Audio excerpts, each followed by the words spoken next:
Bersama saya Agus Maulana, reporter Liputan.com. Saat ini saya bersama Kanda kita, Kanda Andi Hamdan, sarjana hukum. Beliau merupakan pengamat politik senior di Kabupaten Lombok. Pak Andi ya, kita waktunya Pak Andi terkait pemberitaan tentang penolakan pengangkatan sekda Kabupaten Lombok dari Bapak Ahmad Tarmizi ke Bapak Darmawan Irianto, di mana pemberitaan tersebut mengatakan bahwasanya melalui Komisi 1 DPR Lombok menolak tentang pengangkatan sekda baru di Kabupaten Lombok. Kak Andi Hamdan, sarjana hukum selaku pengamat politik, mungkin bisa menyampaikan komentarnya, silakan kan. Oke, terima kasih Saudara Agus Maulana dari harian pemberitaan apa? Liputan 4. Terima kasih Saudara Agus. Sebelum kita pada materi membahas masalah pelantikan sekda kemarin, terlebih dahulu saya menyampaikan kapasitas saya dulu, Pak Agus. Karena nanti akan dipertanyakan oleh publik. Oh, atas nama apa, kapasitas apa Andi Hamdan itu? Saya jelaskan bahwa benar Anda memberi kapasitas saya selaku pengamat politik hukum. Anda benar. Karena biografi saya, Pak Agus, tahun 98 sampai 2003, saya ketua partai MKGR Kabupaten Oku. Bukti sekretaris saya ada duduk di DPR sekarang ini, Saudara Rusman Junaidi. Itu sekretaris saya pada tahun 98 sampai 2003, sekretaris partai MKGR. Kemudian karena partai MKGR 2003 tidak lagi menjadi peserta pemilu, dia kena diskualifikasi, saya menjabat ketua partai PKPI Kabupaten Oku Selatan terhitung dari 2004 sampai 2011, 2 periode. Saya ketua partai MKGR PKPI Kabupaten Oku Ulu. Pada tanggal 25 Januari 2011, saya ditarik oleh Partai Gerindra Oku Selatan, yang pada saat itu ketuanya Dr. Wanci Rasid, mantan wakil Bupati Oku Selatan. Saya diposisikan menjadi wakil ketua 1 Gerindra Oku Selatan. SK langsung dari Bapak Prabowo Subianto dari DPP Gerindra Ketua umum ya. Untuk ketua umum. Pada tanggal 8 November 2016, saya diterbitkan lagi SK dari Provinsi Sumatera Selatan, tapi SK itu dari Prabowo Subianto sebagai ketua umum Gerindra. Saya menduduki jabatan wakil ketua 1 Gerindra Oku Indo, yang mana ketua Gerindranya Pak Insinyur Marjito Bahri. Sekarang dia sebagai ketua DPR Oku ya sekarang. Iya. Nah, Pak Marjito itu kebetulan sekarang ketua DPR Oku Ulu. Nah, pada tanggal 4 Maret 2020, Pak Agus, saya mengundurkan diri. Saya pamit secara baik dengan Pak Marjito. Pak Marjito, saya mundur dulu dari Partai Gerindra, bukan karena ada apa-apanya. Saya berkeinginan untuk menjadi ketua partai. Maka pada tanggal 4 Maret 2020 terbitlah saya SK dari DPP dan melalui DPW Partai Berkarya Kabupaten Ogan Komering Ulu. Jadi Pak Agus Maulana, Anda sudah benar mendudukkan saya sebagai politisi, pengamat politik Kabupaten Ogan Komering Ulu. Tidak salah saya. Tidak salah, terima kasih. Kanda Andi Hamdan Ya. selaku pengamat politik dalam Betul. hal ini. Ya. Jadi mengamati sekarang ini Ya. kan. Komisi 1 membidangi pemerintahan. Ya. Ya. Ini adanya pemberitaan yang menolak pengangkatan sekda Oku dari Bapak Ahmad Tarmizi ke Bapak Darmawan Irianto. Menurut pengamatan Pak Andi sendiri bagaimana? Ya, Ini terima kasih. dulu lagi deh. Jadi begini Pak Agus ya, kita luruskan dulu judul pemberitaan mulai dari kemarin siang. Di situ judulnya DPR Oku menolak atas pelantikan Saudara Darmawan Irianto menjadi PJ Sekda Oku. Bukannya DPR Oku, Komisi 1 Satu. Benar DPR Oku. Sebenarnya Komisi 1 yang Itu yang benar. Pemerintahan. Iya, karena Komisi 1 itu membawahi bidang pemerintahan. Komisi 2 membawahi bidang pembangunan. Komisi 3 membawahi bidang anggaran. Luar biasa ya Pak Andi, hafal semua Nah, komisi itu. sih.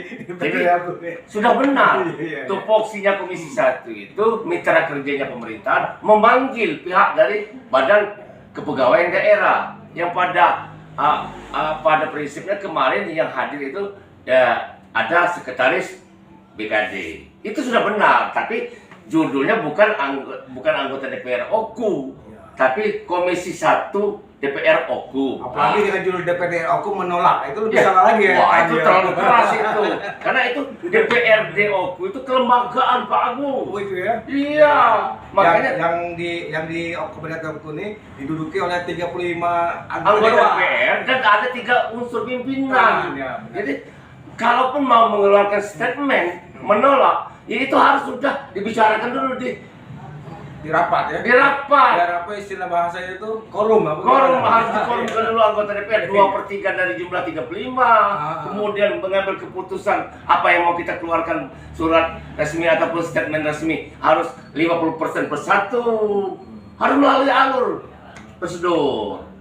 Jadi begini ya. Saya yang menyayangkan ya. Hanya kenapa kok DPR dalam hal ini Komisi 1 kemarin terlalu jauh, karena ranahnya untuk melakukan pelantikan maupun pemberhentian jabatan di birokrasi itu adalah ranahnya bupati.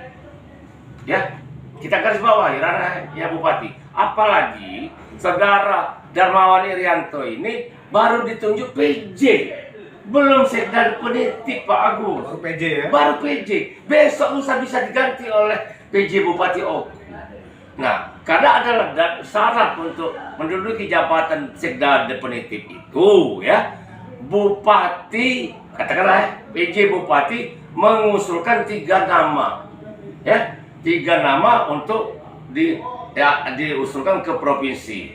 Tentunya 3 nama ini sudah memenuhi persyaratan Pak Agus. Ya, istilah bahasa kerennya sudah asesmen ya. Asesmen ya, untuk mengikuti asesmen. Nah, syarat untuk mengikuti asesmen ini juga ada beberapa persyaratan. Pertama, tentunya seorang pegawai negeri sipil. Oh iya. Ya. Itu syarat pertama, mutlak. Ya. Kedua, PNS yang diusulkan itu sudah minimal golongan 4B. Golongannya juga golongan 4B. Ya. Kalau untuk menjabati jabatan sekda atau diusulkan PJ Bupati baru golongan 4A atau 3D, ya enggak pas. Karena ada persyaratannya. Harus dipenuhi. Harus terpenuhi. Nah, kemudian kita kembali. Terlalu jauh ranah Komisi 1 kok mau menolak. Ini kewenangan PJ Bupati. Apalagi yang kita ketahui bukan menjadi rahasia umum lagi. Pak Tarmizi itu sejak dari Desember 2022 SK-nya sebagai sekda Oku ini habis. Sudah berakhir ya. Sudah berakhir. Jadi kalau andai kata kita flashback belakang kan ya, kalau terjadi ada kebijakan-kebijakan yang diputuskan oleh sekda mulai terhitung dari Desember sampai hari ini, legal standingnya di mana?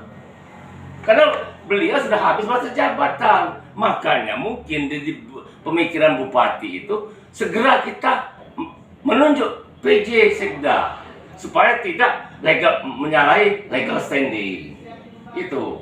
Dan Pak Agus ya, kita flashback belakang Pak Agus. Ya. Dulu pernah terjadi kok, ya. Iya. Gubernur mau menunjuk PLH Oku karena Pak Kuryana Aziz almarhum sudah meninggal dunia. Ya, terjadi demo di DPR itu. Demo apa itu? Karena ada kesimpang pendapat. Kenapa gubernur tidak menunjuk sekda Oku menjadi PLH? Apa alasan gubernur? Makanya dia menunjuk Edward Chandra karena Tarmizi sudah dihubungi oleh ajudan dia, katanya Pak Tarmizi berkeberatan karena dia banyak kesibukan. Dia megang ketua-ketua organisasi banyak di Oku ini. Dalam bahasanya tidak sanggup untuk menerima jabatan PLH pada saat itu. Nah, ini terulang kembali. Bermasalah lagi. Pemberhentian Pak Tarmizi ribut lagi. Nah, sekarang sebetulnya kalau kita tilik dari biodata Pak Tarmizi itu, memang sudah sewajarnya Pak Tarmizi itu untuk ditarik ke provinsi, Pak Agus. Karena golongannya apa? Golongan dia sudah 4D. Oh. Masa dia dari Sekda, ya, mau selamanya Di Kabupaten Oku di ya? Kabupaten Oku dengan jabatan staf ahli. Oh, iya. Jadi memang saya minta juga melalui wawancara ini gubernur sesegera mungkin untuk menarik Pak Tarmizi ini menjadi pegawai di Tingkat provinsi. provinsi. Iya. Nah itu Pak. Jadi pertama saya tidak bicara masalah PP Perpres tidak, tapi ranah tupoksi yang saya bicarakan. Tupoksi untuk menempatkan, melantik dan memberhentikan jabatan suara pegawai negeri sipil itu kewenangan bupati Di tingkat melalui kabupaten, di tingkat Dewan kabupaten, ya. Baperjaka. Oh. Ya kan? Iya. Karena seseorang akan diberi jabatan itu melalui pertama persyaratan dulu, kemudian Dewan Baperjaka itu rapat. Ada beberapa kriteria penilaian. Tidak semena-mena langsung di SK-kan. Itu Pak Agus. Jadi intinya kita menutupi pembicaraan ini Ya. menurut Pak Andi sendiri pengangkatan Sekda Kabupaten Oku dari Bapak Ahmad Tarmizi Ya. ke Bapak Darmawan Herianto. Ya. Finalnya bagaimana menurut Pak Andi? Jadi Apa sudah tepat? sudah tepat. Sudah tepat. Dan ini PJ loh ya. Ya. PJ Bupati menunjuk PJ Sekda. Luar biasa. Sudah tepat. Karena memang ranahnya Bupati, ya kan, dengan melihat Pak Tarmizi sudah berakhir SK-nya. Nah, daripada nanti legal standingnya diragukan, kalau andai kata Sekda mau mengambil kebijakan, segera dibentuk.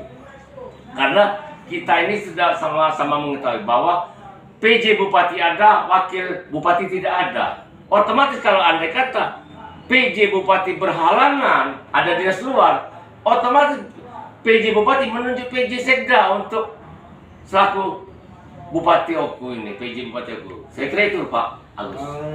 Terima kasih nih sudah dikasih kesempatan oleh karena kita Kak Andi Hamdan Sarjana Hukum. Memang luar biasa pengamatan beliau selaku pengamat politik dalam hal ini tentang pengangkatan Sekda yang baru ini untuk Kabupaten Oku dari Bapak Ahmad Tarmizi ke Bapak Darmawan Herianto. Semoga dengan pergantian Sekda Kabupaten Oku yang baru akan membawa angin segar untuk Kabupaten Oku khususnya Pak Andi ya. Pak Andi ya. Ada tambahan sedikit Pak Agus. Apa tambahannya kira-kira? Jangan sampai asumsi publik Ya. saya ini diwawancarai ada kepentingan. Oh. Saya tidak punya kepentingan. Saya tidak ada keberpihakan. Ya, bukan menjadi rahasia umum lagi bahwa sekarang ini ada beberapa nama mau calon Ya. pilkada Oku kan.